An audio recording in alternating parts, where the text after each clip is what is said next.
Good evening, guys. It's your boy Sly Geordie, and welcome back to F1 23 My Team Career Mode for the return of the Chinese Grand Prix.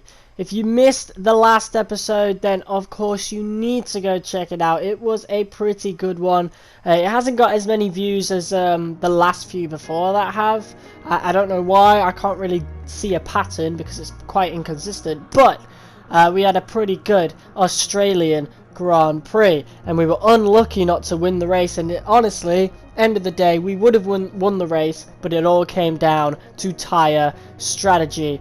And something I've actually made a revelation when it comes to the tyres for Season 2, which I will address later on this episode. But Carlos Sainz had the better tyre strategy. We just quite simply should have listened to our engineers and gone mediums to hards just like everybody else. I believe we would have won the race had we have done that.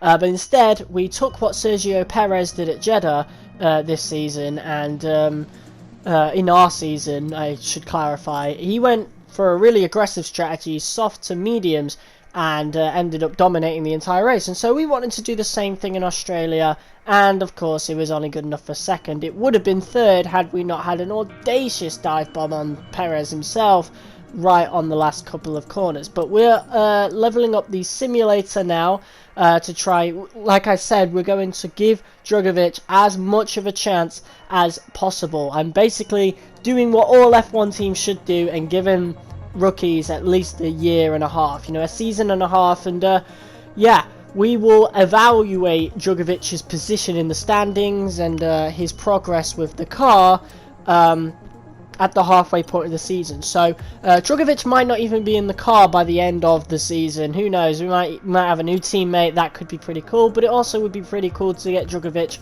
higher up the order to the point that he could score points. I really want that to happen. But we've got two new parts coming in. One of them has failed, unfortunately. We've got the control electronics reliability testing that has come in pretty nicely, but the rear wing upper flap has failed, and so we're going to have to develop that again, unfortunately.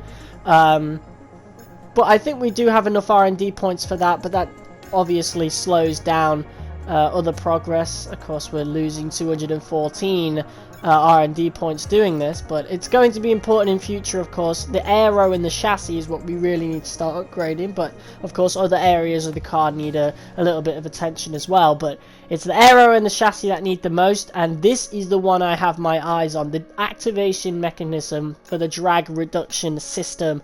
It costs about 1,500, and so this is why I do all the practice sessions, so we can actually get this stuff like this. And if we're able to get that part, that could really push us up the order, and obviously it would push Drugovich up the order as well. So here we go, returning to Shanghai. Honestly, it was one of my favourite tracks to do on F1 2020. It's kind of sad that it's not on the calendar this season, but I'm glad it's in the game.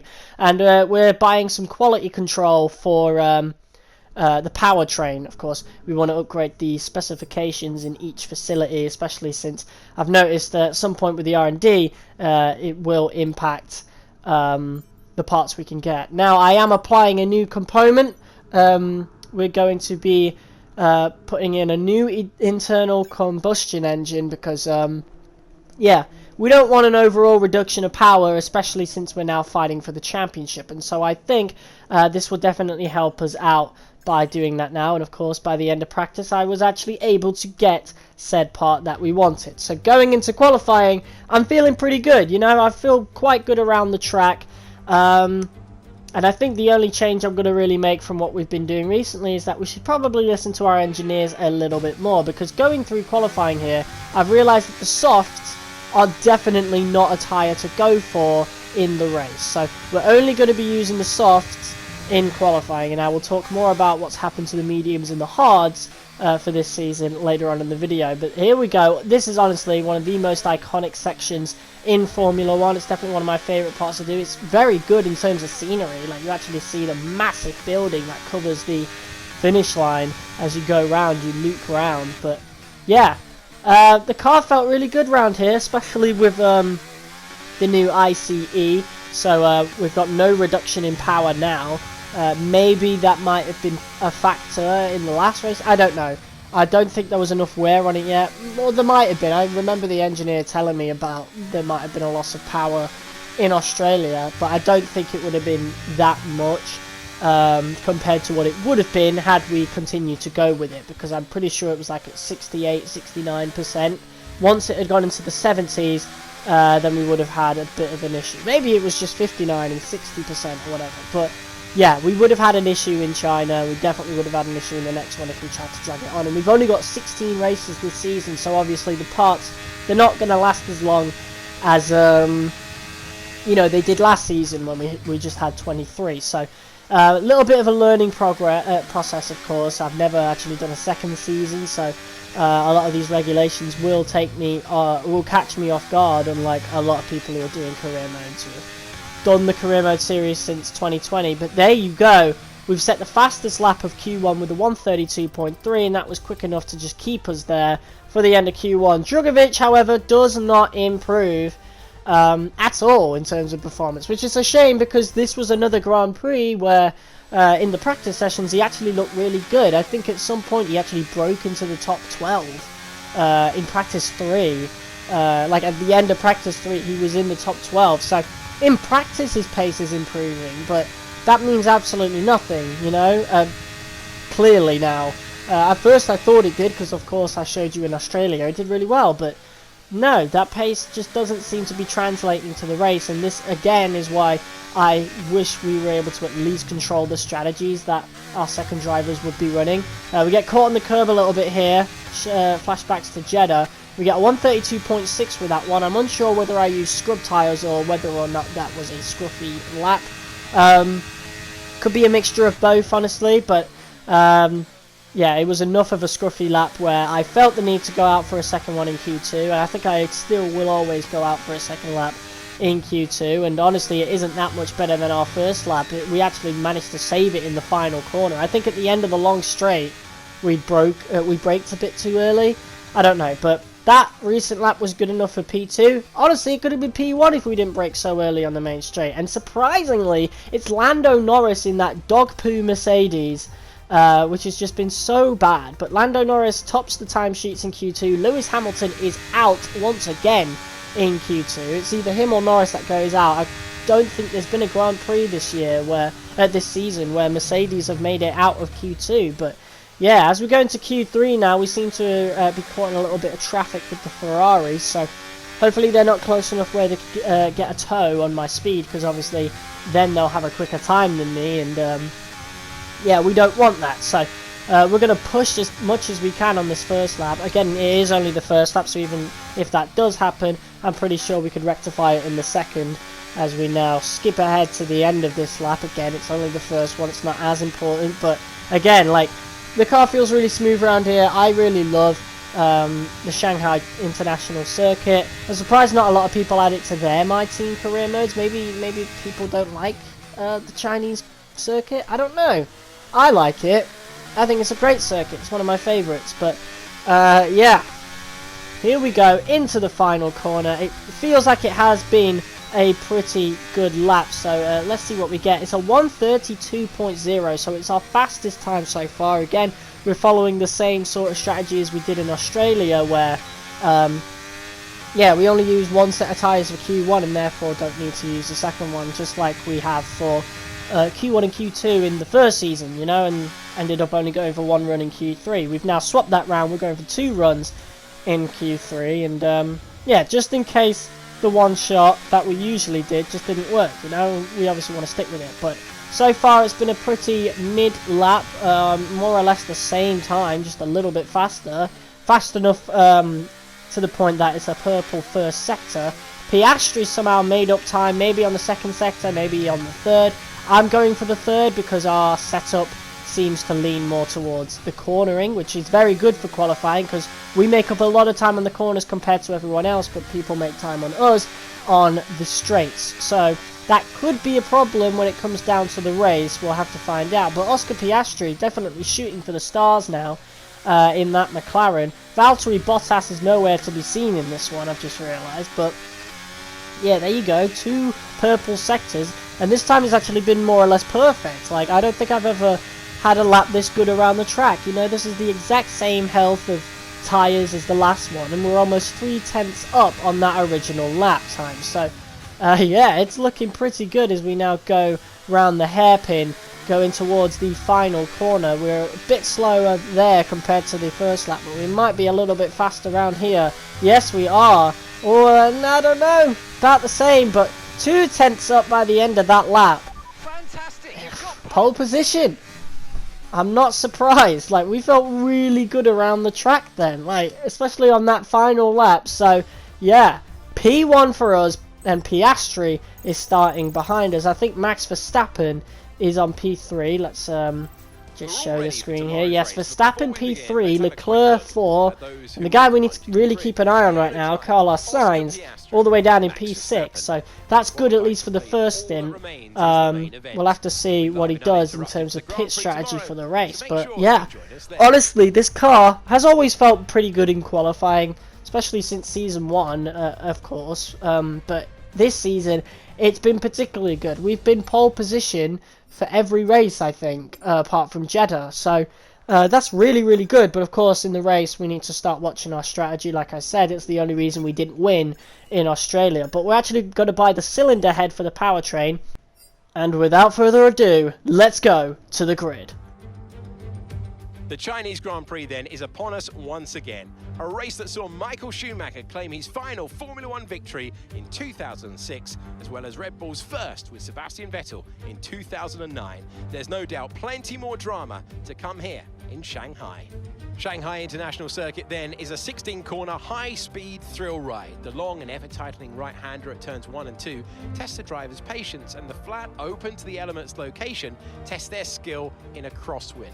2 DRS zones will assist passing, and they're available into turn 1 and down the kilometre-long back straight into turn 14. Off the back of a fantastic qualifying session, it's time to see how our starting grid looks like for today's race. It's the owner-driver then in pole position, and Oscar Piastri completes the front row. Looking at the rest of today's grid, we have Verstappen, Leclerc, Perez, Sainz, Bottas, Norris, Russell, Gasly, Magnussen, Hamilton, Joe, Hulkenberg, Ocon, Teo Porcher, Liam Lawson, Albon, Tsunoda, Drugovich, Sargent, and Nick de Vries. That's it then. It's time to go racing as we head down trackside for today's race. Well, of course, here we are. I think the commentators were supposed to be talking about us, but the commentators just didn't end up saying anything. So, yeah, a bit weird towards the end there, but here we are, ready to form our strategy, and the engineers are actually suggesting more laps on the mediums and the hards. And this is something I have noticed here, particularly during this race weekend, is that there's a lot more tyre degradation this season as opposed to the first season.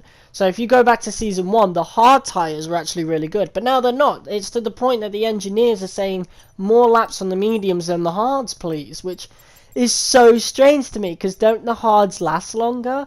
Who knows, but we're going to go pretty much halfway, I think. 10 laps on the mediums is what we're going with. A little bit of a bumpy ride where we're set up on the China grid. So obviously, a bit of porpoising. I don't even know if that's porpoising. That might actually just be the track ground, but that might affect our getaway at the beginning of the race. But yeah, definitely a revelation that we need to not only keep an eye on, but adapt to, with the fact that the tyres degrade a lot quicker than they did in season 1. Definitely something that I need to get used to, because I'm so used to it being a certain way in season 1 and obviously in all the other modes, but it's like it's different here, and so we need to watch it. Like, the tyres are just not the tyre wear is just so much more prevalent in this season, which yeah, again, is very interesting, and we'll have to see how we can deal with it. But we have now formed up at the grid. I'm actually really starting to get the hang of lining up at this part properly. Piastri is just behind us. I don't know how close he's going to stick to us. Verstappen's not too far behind. Of course, we want to beat Verstappen. He's in a rivalry with us. And now we go up to 5.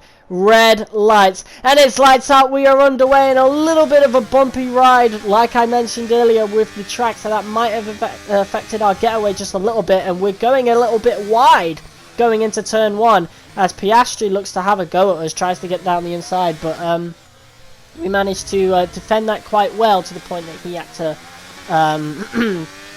pull out a little bit there, and we've managed to gain half a second, but he is gaining pretty quick there. He might be using a little bit of ERS, but yeah, again, down the straights we're going to be, I wouldn't say quite a sitting duck, because we seem to be quick enough, but yeah, definitely at a disadvantage compared to these other guys. Of course, when it comes to the top 6, we are the slowest, you know, and it really is going to come down to strategy and setup in terms of whether or not we can win the championship, because we are at a disadvantage. We have got the slowest car of the contenders, so, you know, but we're good enough to be able to contend up there. So again, all we got to do is watch that strategy and the setup.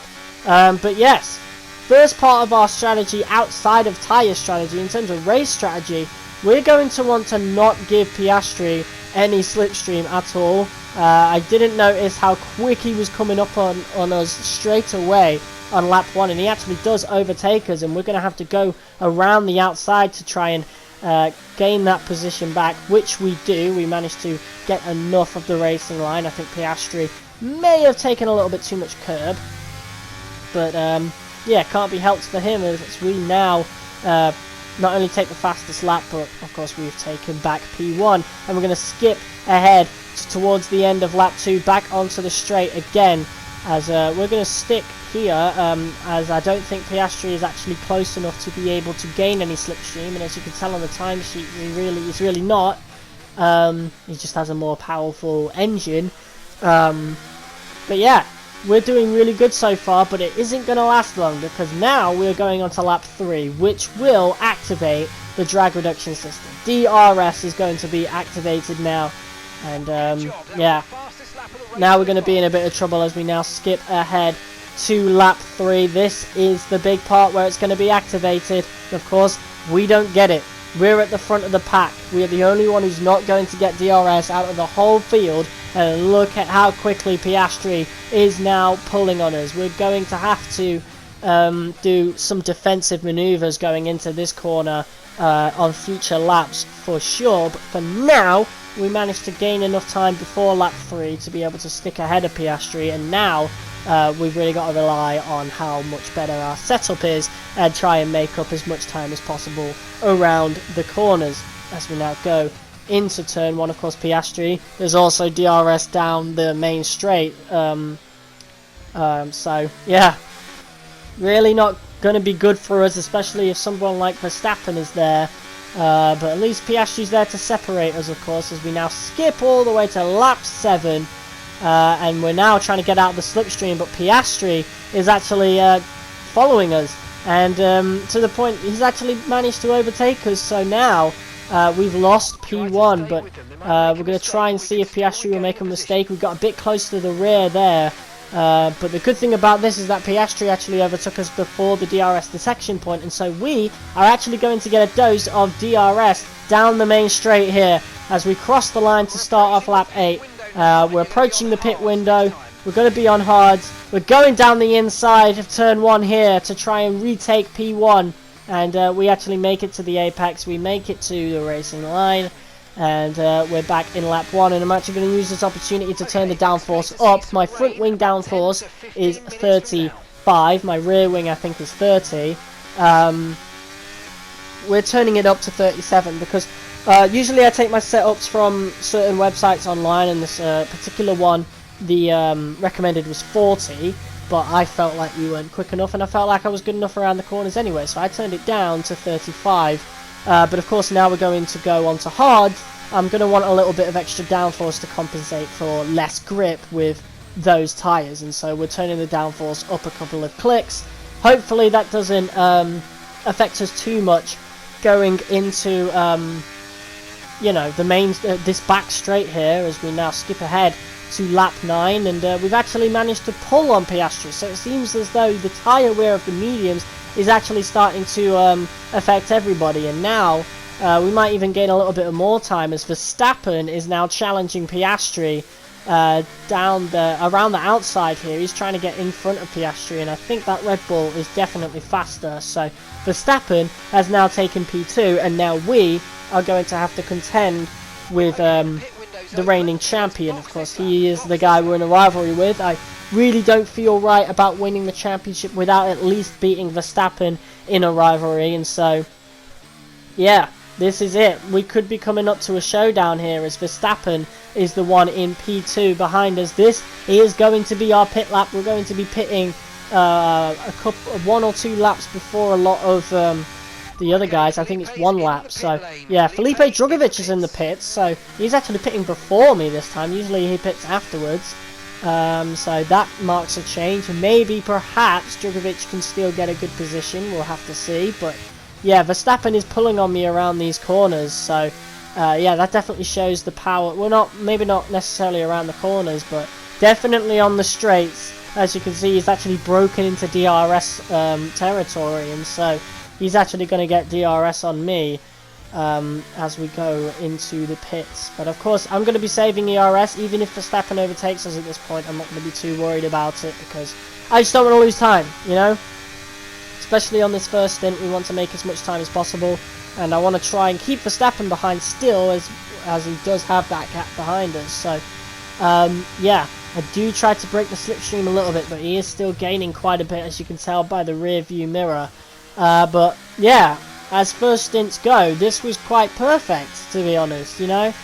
We didn't really have to worry about anything besides Piastri on a couple of laps, so yeah, we managed to get away from him. So Piastri's pace definitely fell, and if I was Piastri, I would have pitted with me, you know. He definitely needed to pit, because he did lose a lot of time on those mediums eventually. But yeah, here we are into the pits. Hamilton's in the pits as well. He was on the softs, and he didn't make up any time. I think he actually, yeah, I think he was in P10, P11. Jesus, wow, he was in P11 the whole time. Wow, that's just how far the Mercedes has fallen. Like, wow. We're still, the top 10 is well ahead, and wow, wow, I don't even know what to say. The top 10 is well over 10 seconds ahead of the rest of the grid somehow. That might just be down to DRS, I don't know, but Hamilton has lost a lot of time. So I think one of the Alpines, or maybe Lando Norris himself, actually broke DRS on Hamilton, and just pulled away with the DRS train, and Hamilton didn't have that. He had the DRS train behind him. And wow, just shocking to see just how far Mercedes have really fallen. But yeah, as we move on to lap 12, some people still haven't pitted. Sainz, Perez and Bottas still haven't pitted. We're in P4, 3.5 seconds ahead of Verstappen as we now go across the line to kick off lap 13. We are now into pole position on the hards. I am adamant this is the best strategy, because the rest of the grid is following suit. And so yeah, we have a 3.6 second lead ahead of Verstappen, which obviously he's going to pull back. But how long can we fight that off for? How far can we stay ahead of Max Verstappen? Well, I think we're going to get our answer. Yellow flags behind us, and Verstappen is slowing down. I think he's run into a little engine failure. Verstappen might be out of the Chinese Grand Prix, and there is the confirmation. Max Verstappen has had an engine failure, and now we are 4.3 seconds ahead of the rest of the grid. This is the biggest advantage we have had since Bahrain, and by God, am I going to make sure we stay ahead. But of course, that looks a bit ominous. 5 laps left to go. Of course, our hards are 2 laps older than the rest of the grids, and Carlos Sainz is going to get the fastest lap points. So that's good enough for him, I suppose, and he might still pull on us. Of course, there is a DRS train behind us, and so they're going to be gaining speed on us slowly. as you can tell. And now they're definitely going to be gaining speed as we're running out of fuel. For the first time in this series, we're running out of fuel. And I think that's because instead of going, I think we moved it down to about 20.5. I usually put a 0.5 more fuel, like half a lap more fuel, but this time I moved it down a little bit just to gain us a little bit more speed. So I went from 20.5 to 20.3, and for that reason, for that little quarter of a lap of fuel that we've decided not to use, we're actually having to slow down on these corners, and that has enabled Charles Leclerc to actually get back to within the DRS spot, because we're just going to have to like coast into some of these corners to try and make up that fuel, and we've done pretty well. I do miss being able to change our fuel mixture from F1 2020, but yeah, other than that, we've never really ran into an issue. I genuinely thought we would going into this game, but this is the first time. Like, we are 4 races into Season 2 now, and it's the first time we ran into it, and now, because of it, we're into a bit of trouble, as Charles Leclerc has finally caught up. It took him 2 laps for him to catch up, and now we've also got to watch our engine parts. That gearbox is dangerously close to being able to start jamming.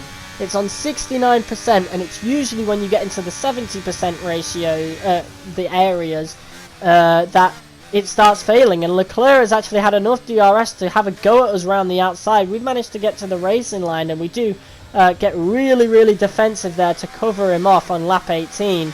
We're in a lot of trouble. We're definitely in a lot of trouble. We need to watch that fuel. We've been saving ERS though, so that will definitely come to our aid later on in this race as we now go onto the back straight. Charles Leclerc is going to get DRS. We're going to try and break the slipstream. He's going to follow us. We're using ERS.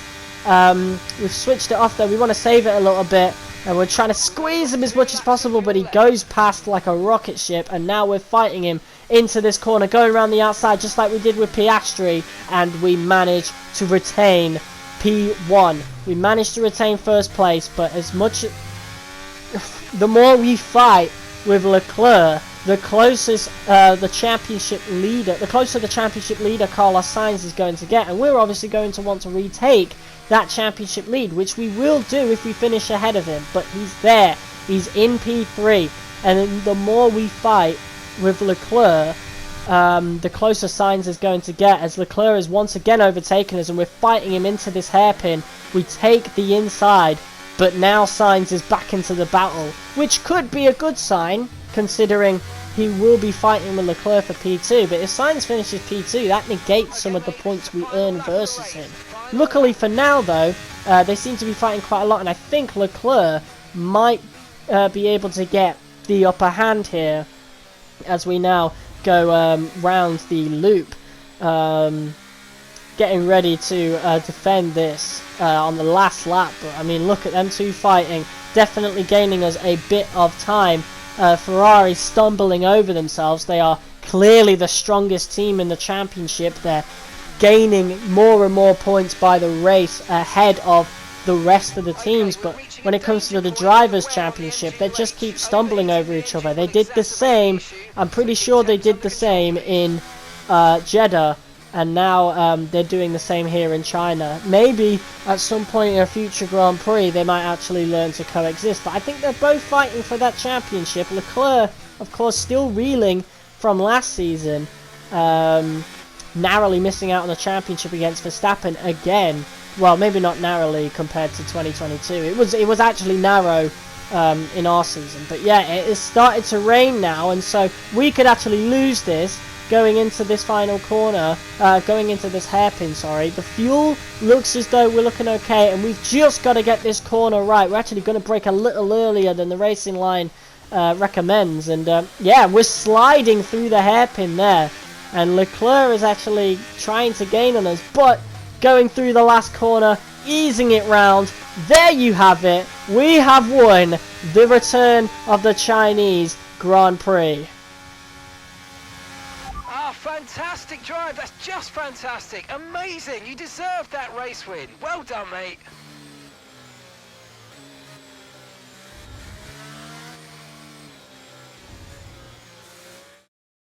He smiles at the factory after that one. A great race and a real team performance to take victory here at Shanghai. Anthony Davidson, how do you think they were able to set themselves apart today? I feel like consistency was probably the key today. There's being quick, and then there's being quick lap after lap after lap. If you can do that, you can capitalise on other people's errors without making many of your own. And that's an approach that can push you a long way up the field. Here comes your top three, making their way down to the podium for what can only be described as a fantastic day for Formula One. Well, there you go. We're back to winning ways and back to the top of the championship. Surrounded by Ferrari, though. So we're going to have to contend with Ferrari, the Red Bull drivers. George Russell in the Aston Martin is sticking his nose in a little bit.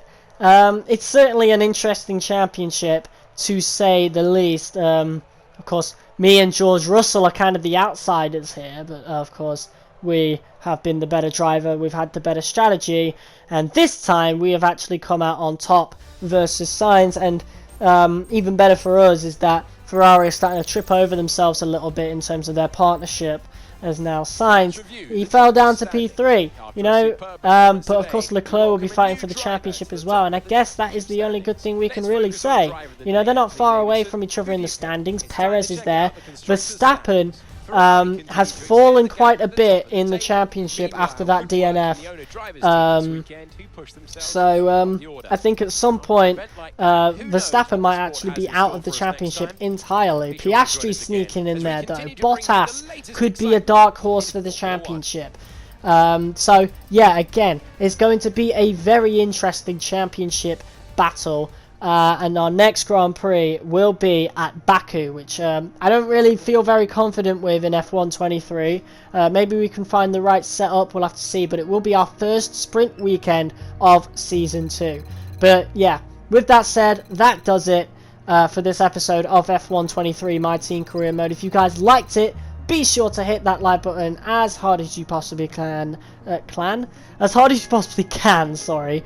And I'll see you all in the next video, which might actually be a while. I know I keep saying I'm going to move over to PS5 soon, but I'm actually going to do that now because I'm actually putting roadblocks ahead of myself, continuing to do these videos when I really don't need to.